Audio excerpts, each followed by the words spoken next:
Hello everyone, hope you're doing well. We are back on the dev server and Gaijin have updated it once again with a few new vehicles. So in this video, we're going to be having a look at one of them, and it is the MiG-29N.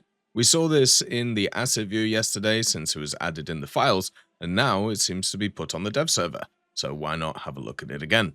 This vehicle is very similar to some of the other MiG-29s that we have in the game, apart from it's coming to the Japanese tech tree.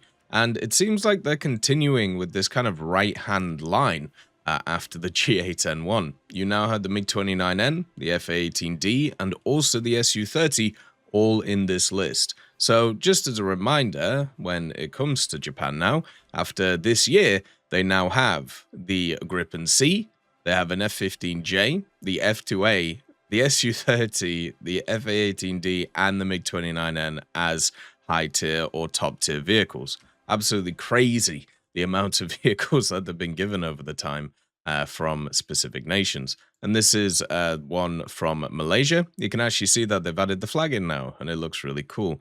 So you'll be able to see it on other vehicles too, such as the Su-30 MKM. So what's different comparing the MiG-29N to, let's say, the German MiG-29? Well, not a lot, if anything. The radar is the NO19E OEPS29E. You can see here that it has the TWS mode for up to 10 targets, and then also it has a data link targets of only one, which is kind of sad. The search zone also is pretty small on it, but generally this radar is pretty good for a 13.0 aerialistic because it couples with some of the better semi-active radar homing missiles in the game. The MiG-29 is kind of a missile bus in a lot of different aspects, but this radar definitely helps it out in sorting those missiles. You also have the 30mm GSH 30-1 cannon that you can see here, and then also the RWR is the SPO-15LM, which once again isn't exactly fantastic, but good enough at the idea to be able to stay alive. The vehicle also has 60 countermeasures. You can actually see them in both of these kind of areas of the wings.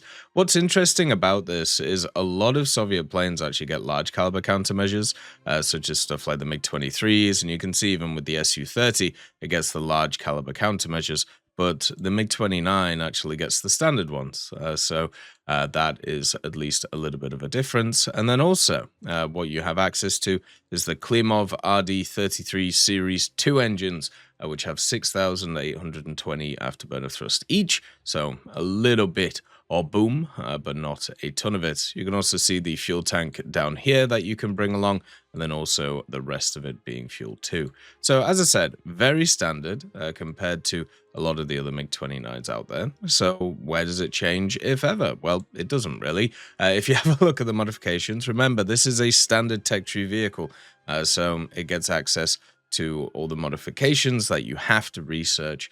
You won't get any of them for free. But just to show you the secondary weapons, you start off with two R-73Es, so the all-aspect IRCCM missiles from the Russians, and then also you get the R-27R1s, which are the semi-active radar homing missiles, which are very good. Then, as you can see, you can improve them to the ER ones, which are even better. And then if you want to, you can bring the ETs, which are the massive IR missiles that the MiG-29 gets. So you can actually bring a full IR loadout if you want to. And I don't know, I mean, I still think having the semi-active component is useful. When I've seen MiG-29s, when I've played against them and with them, generally the better way I've seen them play is they play around the semi-actives, in terms of going above people, hammering with the missiles, and then going down to use the R-73s. You can see here that it can bring 6 R-73s if it wants to, and then obviously the more standard missiles down here. Now, in terms of secondary kind of ground loadouts, you have some drag bombs, you have some standard bombs, you also have some different bombs, and then also you have some incendiaries, which are there, and then also some rockets. You can actually bring along the S-24Bs if you want to, and then also the S-8KOs. Now, obviously, with this vehicle, it is much more of a banger in terms of trying to do damage with the air-to-air component. The actual overall setup of it is actually quite limited. You can see here, this is where the drop tank comes in, and I feel like the vehicle is pretty thirsty, so bringing in a drop tank isn't a bad idea. But the idea of trying to bomb with this thing or trying to use rockets on this thing, it's not really going to work, right? Like, it's not really kind of designed for that, and you're going to get better uses out of it. You can see also as well, you do have the CCIPs, which is nice, the EGS for the gun, and also the CCRP for the bombs.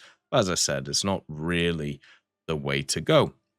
So how does this vehicle feel, or how does this vehicle kind of set up? So it's kind of sad for the vehicle because you already have a bunch of other 13.0s in the Japanese tech tree. So you have the F5TH and then the F15J. Now the F15J itself, obviously, it's once again a missile bus with a ton of bombs attached. So you get a different style in terms of it, right? It has a different radar, different missiles. So therefore, the MiG-29 is a bit different. You can see here it's actually the 912 MiG-29 without the upgrades that Malaysia did in the 2000s. So we could technically get another MiG-29 if they decide to do it.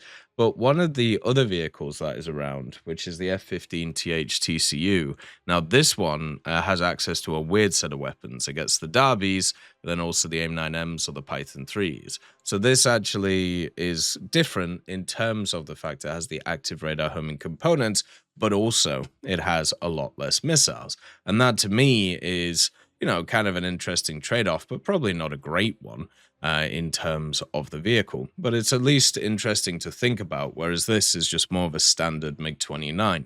So Japan is getting a lot of high-tier jets this update, but at the same time, I feel like it's been deserved. Ooh, look at the mirrors. How nice.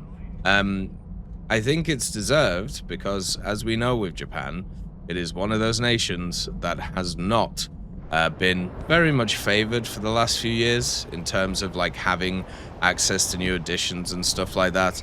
Like, they went through a period of just not really having access to anything, and now they're getting access to everything thanks to the other nations. You can see it does have a HMS or a HMD, so you can kind of block stuff off the bore site, which is quite nice.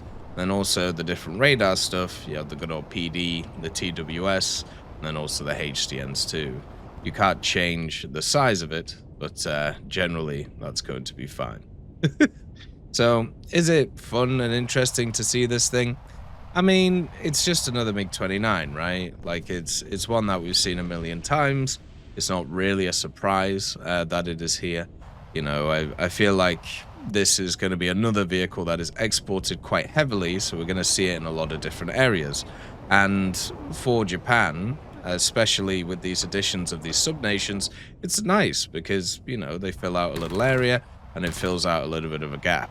But we ask the same question as we always do when it comes to these types of machines. If you are a person who plays multiple tech trees, how do you, you know, come down to the fact, and how do you get to the fact that when you get to these top tiers of the game, you're basically just playing the same stuff over and over again that you have to grind out and spade while everybody else is using fully spaded stuff. And as we've talked about, I feel like Gaijin's general thought about the idea that people should only play one or two tech trees is just not going to fit, and when people look at this stuff, they're just going to get kind of annoyed or not gonna care about it because of the fact it's the same as what's there before. So for me, I wish it was a little bit different, and I wish we could get some kind of thing in the game, which means that you don't have to, you know, you don't have to spend as much time playing the same stuff over and over again if you've already spaded it.